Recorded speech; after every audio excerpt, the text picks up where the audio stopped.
할렐루야. 여러분, 일주일이 몇 시간인지 아세요? 우리 목사님 아까 알려주셨는데 일주일이 168시간이라고 그러더라고요. 168시간 중에 우리 아이들이 하나님께 예배드릴 수 있는 시간은 1시간이라는 거죠. 168시간을 세상 가운데 보내면서 일주일 내내 이 1시간 딱 하나님께 예배드리는데 이 시간도 하나님 말씀 앞에 온전히 서지 못하고 전도사님이 얼굴 한번 봐라, 눈 좀 마주치자고 했는데 저는 얼굴 봐달라는 게 아니라 예배에 같이 집중하자는 거예요. 한번 보세요. 이 1시간도 우리가 마음을 합하지 못하고 예배드리지 못하면 어떻게 하겠습니까? 그래서 오늘 말씀을 나눌 때 큰 은혜 받았으면 좋겠어요. 자, 기독교에서 가장 중요한 본질이 뭐냐면요, 복음이라고 합니다. 복음 많이 들어봤죠? 복된 소식, 굿뉴스 복음인데 복음의 본질이 그거예요. 다 아시다시피 예수님이 죽으시고 며칠 만에 부활하신 거예요? 3일 만에 부활하신 것. 그것을 믿음으로 우리의 모든 죄를 예수님이 대신 대속해 주신 것. 그것이 이제 복음인데요.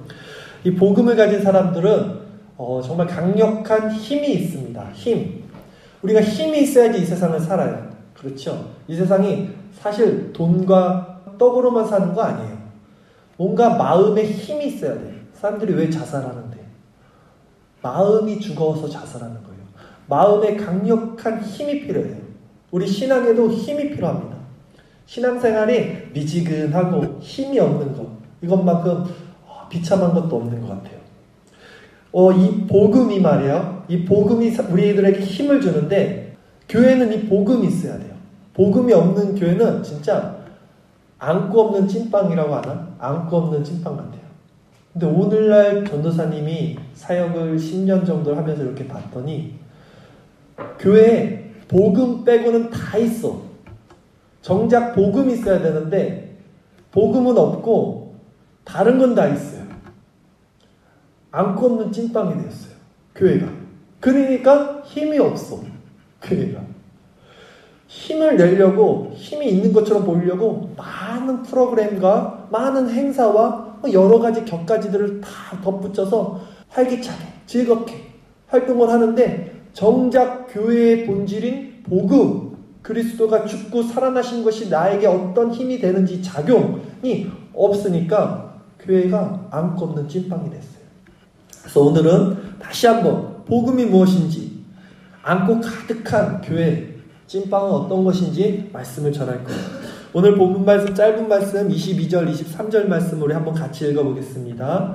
갈릴리에 모일 때 예수께서 같이 한번 읽어보자고. 이게 안고 없는 찐빵이잖아 지금도. 같이 한번 읽어봐요. 큰 소리로 시작. 갈릴리에 모일 때 예수께서 제자들에게 이르시되 인자가 장차 사람들의 손에 넘겨져 죽임을 당하고 제3일에 살아나리라 하시니 제자들이 매우 근심하더라. 당시 예수님을 따랐던 제자들이 몇 명이었냐면 12명이었는데요. 그 12명이 예수님을 3년 반 동안 따라다니면서 동거동락하고 같이 밤도 새우고 잠도 자고 먹고 마시고 귀신도 쫓아내고 여러 가지들을 했어요. 근데 이 제자들이 3년 반 동안 예수님 따라다니면서 예수님을 바라본 상이 있었어. 멘토를 따라가면서 우리가 왜 따라가는 이유가 있는데 이들은 예수님이 메시아로 오셔서 막 기적을 행하시니까 병자를 치유하시니까 지금 이스라엘은 로마라는 큰 나라의 압제 속에 우리가 일제 식민지에 있었던 것처럼 그렇게 압제 가운데 있었기 때문에 예수님이 그 구약의 메시아로 오셨기 때문에 이 로마 군사들을 다 무찌르고 이스라엘의 왕이 될 거야 라는 메시아의 상을 갖고 있었어요. 그러면 예수님이 이제 통치를 하실 때 로마 군대를 다 물리쳤어. 이제 기적으로 막 다 쓸어버리고 왕이 되시는 거야. 그거를 바라본 거야 이 12명은. 그러면 자기네들은 뭐가 되기를 원했을까? 옆자리에 있기 원한 거야. 우의정, 옛날 말로는 좌의정, 지금 말로는 국무총리 이런 것들 한 자리씩 딱 하고 이스라엘 나라에 하나님 나라의 왕권을 세우는 것이 이들이 생각한 메시아의 상이었어요. 이들뿐만이 아니라 이 당시 유대 사람들 모두가 그런 메시아를 기다렸어요. 그래서 이 제자들의 어머니들조차도 예수님께 와서 이런 청탁을 해요. 하나님 나라가 임하면 내 아들 좀 하나님 우의정 좌의정 시켜주세요. 그 말씀이 마태복음 20장 21절에 그때 세베대의 아들 어머니가 그 아들들을 데리고, 이게 요한과 야고보라는 형제인데 예수님의 12제자예요.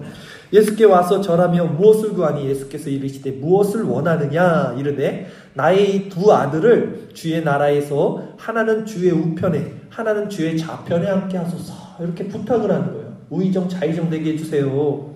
그래서 주의 나라는 천국을 말하는 게 아니라 이들이 생각하는 건 어디라고요? 지금 이 땅이야.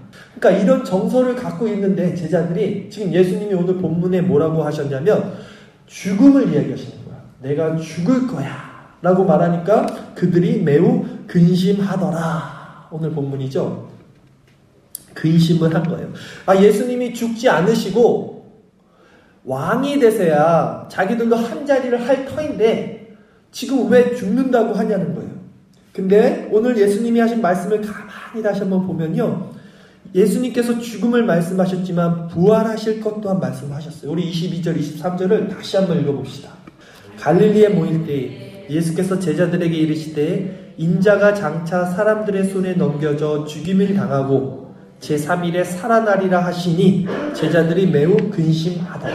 그렇죠? 그런데도 제자들은 이 말씀을 듣고 심히 근심하더라. 죽음뿐만이 아니라 지금 제3일에 살아날 부활하실 것까지 말씀하셨는데 매우 근심하더라 라는 것이에요. 이런 모습이 지금 우리들 안에도 이런 신앙이 있습니다. 많은 교인들이요, 우리가 죽으면 어디 가는지 알고 있어요? 천국을 간다고 생각하고 믿어요. 그쵸? 그런데 막상 죽는다고 하는 건 싫어요. 막상 죽어 이러면 죽기는 싫은 거야. 그때나 지금이나 사람들은 눈에 보이는 어떤 것으로 혜택을 받으려고 하고 천국 가는 거, 그런 거, 눈에 보이지 않는 것에는 관심이 없습니다. 예수님이 지금 부활하신다고 말씀하셨는데도 제자들이 근심하는 것이나 우리가 죽으면 천국 간다고 하면서도 실제적으로는 천국이 없는 것처럼 살아가는 거나 마찬가지라는 거예요. 이렇게 천국 가기를 원치 않는 것, 예수님은 믿으면서도 천국이 없고 예수님이 꼭 없는 것처럼 살아가는 신자들, 믿는 자들을 가르쳐 뭐라 그러냐면 실천적 무신론자라 그래요. 예수님 믿는데 예수님 없는 것처럼 살아갔고 예수님 믿고 있으면서도 천국에 없는 사람처럼 살아가는 사람들이 실천적 무신론자들. 교회 안에 이런 사람들이 많죠. 그러면 왜 오늘날 많은 교인들이 이렇게 마치 안고 없는 찐빵처럼 예수님 없는 것처럼 살아가고 있을까요, 여러분? 왜 실천적 무신론자처럼 살아가고 있을까? 정말 예수님이 계시다면, 우리의 이 예배가 지금 예수님이 함께 하신다면 우리 마음에 먼저는 기쁨이 있어야 되고 힘이 있어야 되고 감사와 찬양이 넘쳐야 되는데 그렇지 않다는 것은 뭡니까 도대체? 예수님이 없는 겁니까? 왜 그렇습니까? 왜 사람들은 교회 안에서도 이 땅에서 행복하고 평안한 삶은 너무나 원하고 추구하지만 실제적인 하나님 나라에 대해서는 관심을 두고 있지 않은 것입니까? 많은 이유가 있겠지만 근본적인 이유를 저는 이렇게 생각해요. 가르치는 자가 그렇게 가르쳤기 때문이에요. 전도사님 같은 목회자들, 설교자들이 그렇게 가르쳤어요. 교회에 사람들이 와서 앉아줘야지 설교자가 마음이 좋잖아요. 누군가 내 설교를 들어야 되고 여기 머릿수가 가득 차면 좋잖아, 누가 봐도. 그런데 여기 머릿수를 가득 채우려면 어쨌든 이 청중들이 원하는 말씀을 전해줘야 돼요. 듣고 싶은 걸 전해줘야지 듣기 싫은 말을 계속 해대봐. 오고 싶겠어요, 교회? 그러니까 우선은 교회에 앉혀놓기 위해서 이들이 원하는 복을 기독교에서 말하는 복과 교묘하게 희석시켜갖고 섞어갖고 이렇게 전달을 했어요. 그걸 뭐라 그러냐면 혼합주의라 그래요. 혼합주의. 다른 말로는 기복주의. 이런 거라고 해요. 오늘날 많은 교회들이, 목회자들이 그렇게 세상 복과 하나님 나라의 복을 섞어서 전했기 때문에 청중들에게 정확한 복음의 진리가 전달되지 않았어요. 성경이 절대 지향하고 있지 않는 그런 복에 대한 왜곡이 생겼습니다.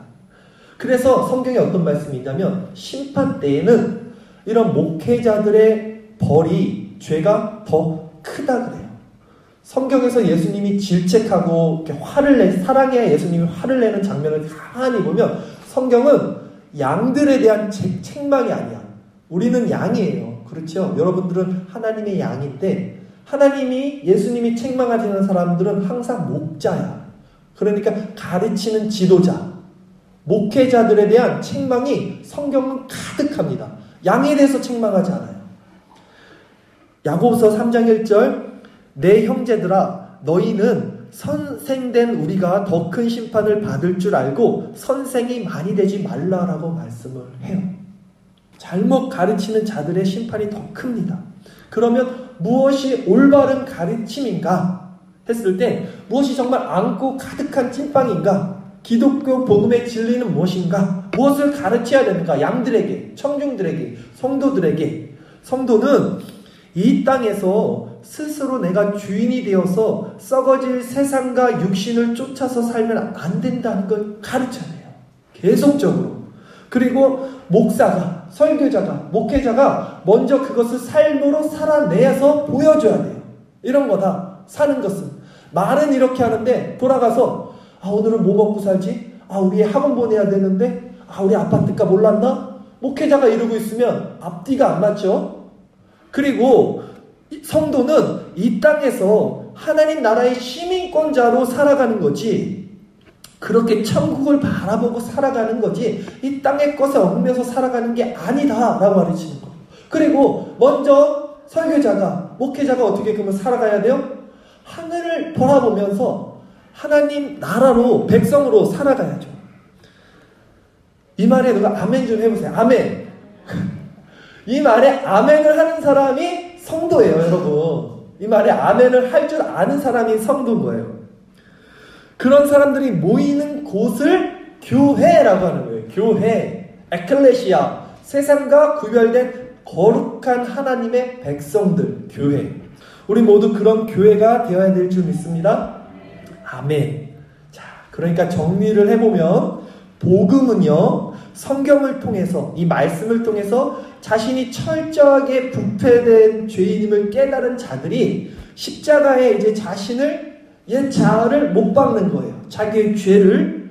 그렇게 예수님과의 연합이 돼서 이제는 이 세상 가치, 이 세상 물질에 휩쓸려서 거기에 내 힘을 두지 않고 오직 하나님으로부터 공급되는 은혜로 그 천국 시민권자로서 살아가는 것, 그것을 복음이라고 하고, 이렇게 된 자들의 이제 정체성과 삶의 축은, 중심축이 완전히 180도 바뀝니다, 여러분.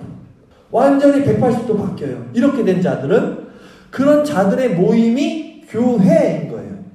그러니까 여기는 정체성이 바뀐 자들이 모이는 하나님의 거룩한 무리라는 거예요. 교회라는 것은. 그러니 오늘날 여러분 이런 교회가 어디 있을까요? 우리 탁 까놓고 한번 봅시다. 이런 교회 본 적 있어요? 지금 멀리 가지 말고 우리 안에서 한번 살펴봅시다. 우리 옆 사람 너무 가까이 오지 마세요. 민망하니까 서로. 자기 자신만 봐도 알죠. 이런 교회로 살아가고 있는 교회가 지금 있습니까? 교회 안에서 이런 교제와 이런 말씀을 나누고 목회자부터 설교자부터 성도까지 정말 그렇게 살자. 우리 세상 가치 물질 바라보지 말고 하나님 천국 바라보며 살자라고 사는 그런 교회가 본 적이 있습니까? 예수님을 믿는다고 하면서 실생활은 예수님 없는 사람들처럼 마치 뭐라 그랬어요? 실천적 무신론자처럼 살아가는 사람들 뿐이에요. 천국을 믿는다고 하면서 그 천국은 가고 싶지 않고 이 땅에서 시집가고 장가가고 사고 팔고 먹고 마시고 즐기고 이러는 것에는 그냥 눈이 혈안이 돼서 눈이 멀어버려서 그런 자들을 가르쳐 교회라고 할 수 있습니까? 그런 정체성과 생각을 갖고 여기 앉아있는 사람들을 가르쳐 당신은 성도입니다 라고 할 수 있겠냐는 거예요. 여러분에게 물어보는 거예요. 그럼에도 지금 이런 말씀을 통해서 우리 마음 가운데 아무런 거리낌이 없어요. 내 얘기는 아니야. 아무런 죄책감이 없다면 그런 자들은 바로 뭐라 그러냐면 성경에 양심에 화인 맞은 자라고 해요. 양심의 화인 맞아서 영적인 문둥병이 걸린 자들. 아주 더러워지고 부패됐는데 모르는 거야. 내 상태가 어떤지를. 하나님께 버림받은 자들.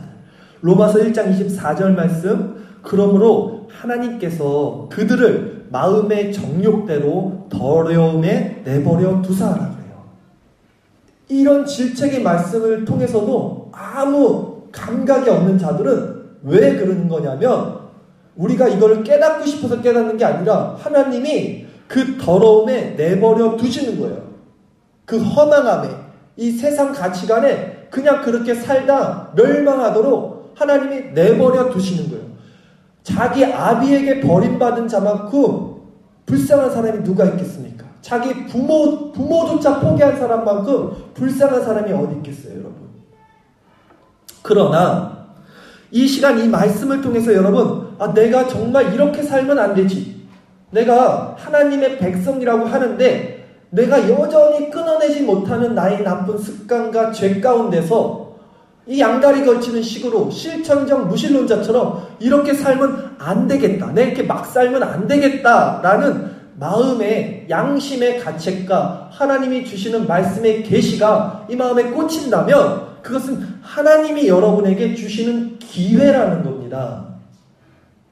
바로 지금 여러분이 죄라고 생각되는 여러분 안에 있는 죄의 나쁜 습성들 끊지 못하고 너무나 사랑해서 지금 예배드리는 이 장소 외에서 부여잡고 살았던 그 모든 것들, 그런 것을 끊어내고 내가 예수님이 원하시는 삶, 내가 정말 거룩하고 하나님이 원하는 선하고 착하고 남을 선행하고 돕는 그런 주님이 나의 주인으로 모시는 그런 삶으로 새롭게 될 수 있는 결단의 기회가 지금 있을 수 있다는 거예요. 그 결단을 할 때만 여러분에게는 뭐가 생겨요? 힘이 생긴다고. 힘. 왜 우리에게 힘이 없냐고요? 여전히 끊어내지 않아요. 여전히 세상을 사랑하고 부여잡고 있어요. 몸은 여기 있는데 마음과 생각은 여전히 하나님께 복종하지 않고 있습니다. 제 말이 틀립니까? 아니죠. 여러분 168시간 중에 1시간 여기 지금 앉아있다고 그랬죠. 나머지 167시간 일주일에 뭐하고 살아요? 제가 보지는 않았어도 이 세상 사람들은 어떻게 사는지 아니까.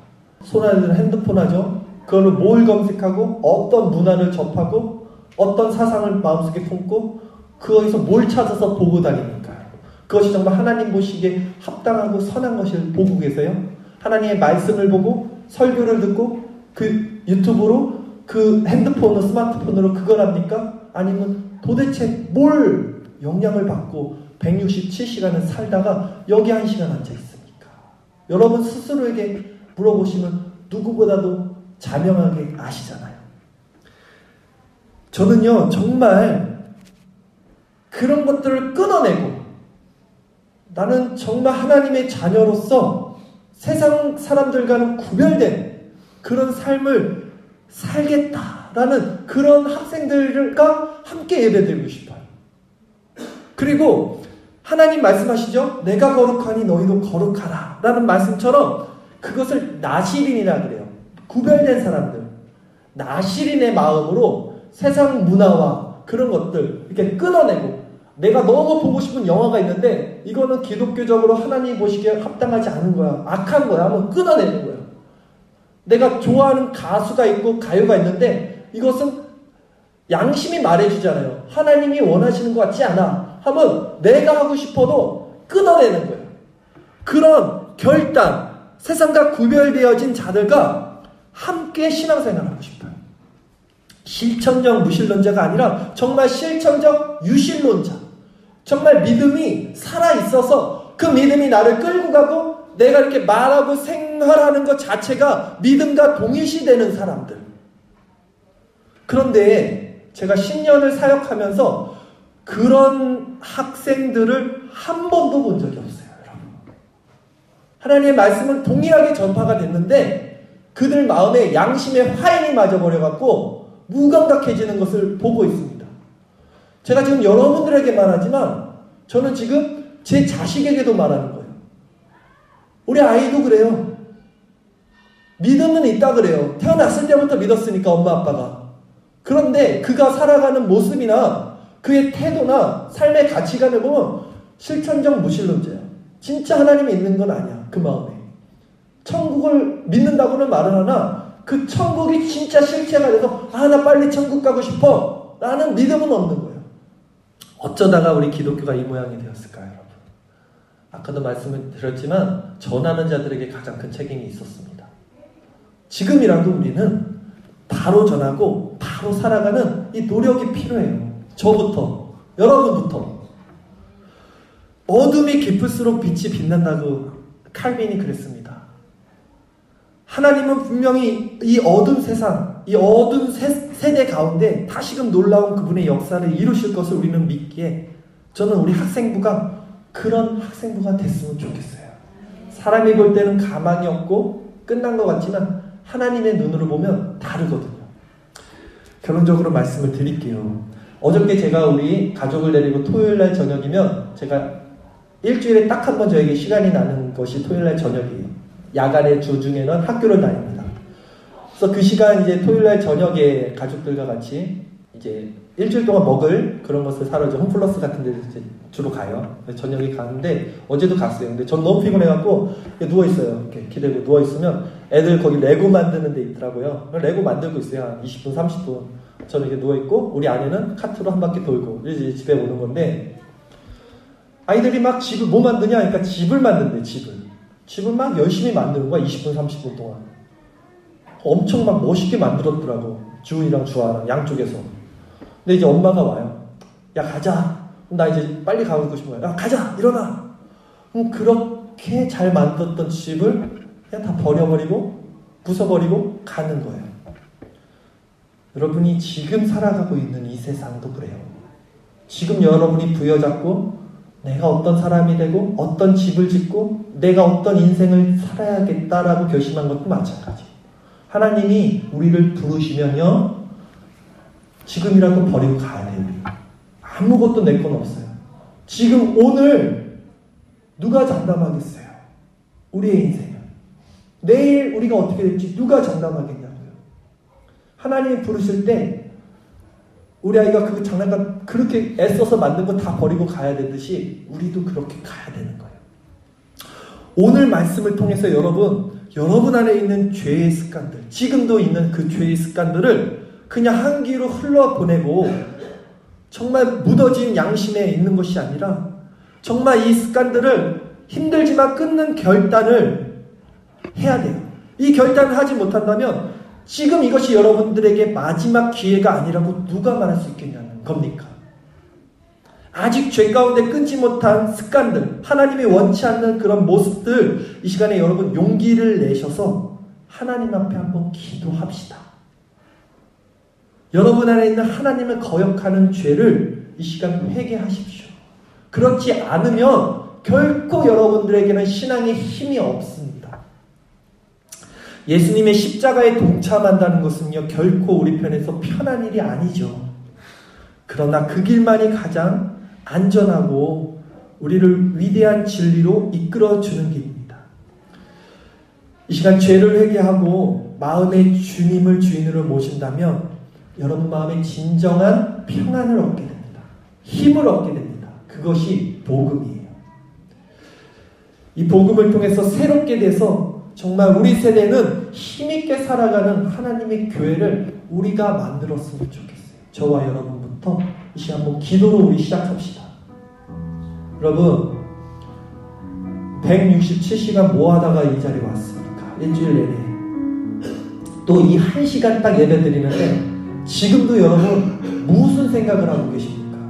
지금 제 말씀을 들었습니까? 아니 하나님 말씀을 들었습니까? 내가 거룩하니 너희도 거룩하라.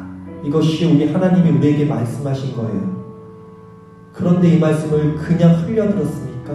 아니, 지금 이 시간 내 안에 거룩하지 못했던 삶의 모든 문제들, 모습들 하나님 용서해 주세요. 이 마음이 있습니까? 하나님의 부르심에 지금 우리가 즉각 순종하고 응답해야 될 때는 오늘 이 시간뿐이에요, 여러분. 내일은 우리의 시간이 아닙니다. 이 시간 다시 한번 결단하는 마음으로 하나님께 나갈 때 하나님 정말 우리에게 놀라운 힘과 은혜와 평안 주실 줄 믿습니다. 우리 함께 이를 위해서 하나님께 기도하며 나갑시다. 기도하겠습니다.